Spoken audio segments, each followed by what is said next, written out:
Miss me? Yes, I'm back. And you guys have been on my mind. You never left for once. It's super exciting to be back on our favorite show, So This Happened, where we get to highlight and review stories that made the news recently. Now, today's news has got me bubbling on the inside and we just have to jump right into it. But hold on. Did you hear that an alleged madman was found with 250,000 naira, 3 phones, and women's underwears? Now, wow. My name is Adebimpe Olajiga. I'll see you in a jiffy. Let's start with the lunatic story.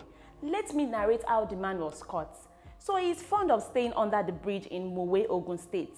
I think he probably lost his guard when he was caught answering a call on Thursday, 29th of July.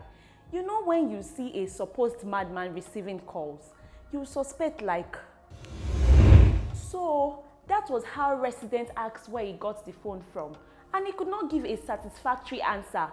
Instead, he tried to escape. Fortunately, they caught him before he could go far. They searched him. Doing that, they allegedly found the sum of 250,000 naira, 3 phones, and women's underwears in his possession. When he was asked who he was talking to over the phone, he refused to talk. It was the annoyance that made residents start beating him and wondering where a lunatic got such amount of money, phones, and women's underwears. Guys, after all this, an eyewitness said they later handed him over to the police. But policemen at the Mowe Police Division said they could not accommodate a lunatic in their station. Now, wow! Only God knows who he was calling. But guys, what do you think about this man? Please share your thoughts below. This second story is about Jagaban. You know, when I say Jagaban, I am talking about the former governor of Lagos State, Bola Tinubu. Over the weekend, we had peddling news that the APC leader had been hospitalized in an American hospital. Several news outlets even alleged that Tinubu had been hospitalized for some days in a hospital in the United States and recently had surgery.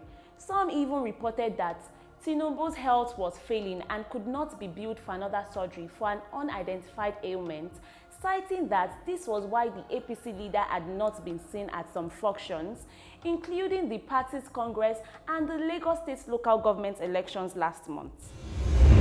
But to debunk the rumors, Mr. Tunde Rahman, the media advisor to the national leader of the APC, said, Bola Tinubu is fine. He is hale and hearty. He is not in any hospital. He has no medical problems that will require hospitalization. Yes, he is out of the country at the moment, and he will be back shortly. He further said, anytime he travels out of the country, the next thing some mischievous people would say is, he is sick, hospitalized, or has died. It is shameful that the perpetrators of this evil are not deterred by the fact that each time this fake news has been propagated, they have been proven wrong. So guys, let's be calming down. Don't let us always promote negativity. This next story is a shocker. Imagine a Miwok man named Stokes has been sentenced to 205 years in prison for fatally shooting 5 members of his family. And he offered no explanation for his actions. Amazingly, Stokes called 911 and told dispatchers he has just massacred his family. My brothers and sisters in Nigeria will say Ishaye. Ishaye ko. Assignment on Rooney. Before receiving his sentence, Christopher Stokes told the judge in Miwok County Circuit Court that he wasn't asking for leniency and that he deserved to be locked up. Mr. Stokes, who is 44 years old, said he couldn't explain why he killed his family members. He killed Teresa Thomas, 41-year-old, and had 2 children, 16 and 14 years respectively. He also killed 2 other relatives, 19-year-old Marcus Stokes and 17-year-old Lekita Stokes.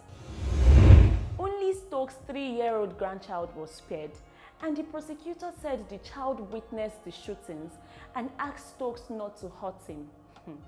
Miwok County Judge Michelle Havas sentenced Stokes to 40 years in prison for each of the 5 counts of first-degree reckless homicide. He earlier pleaded guilty to, plus another 5 years for illegally possessing a gun as a convicted felon, totaling it to 205 years. Imagine a 44-year-old man bagging 205 years in prison. That means he would be 249 years when he will be released. Sentencing him to 205 years imprisonment sounds like there is hope for release. But meanwhile, what if he doesn't live up to the amount of years? Will his corpse also be confiscated? Or the case will be transferred to Evo? But on a serious note, it is advisable to take it easy with anger. Don't destroy your life no matter what.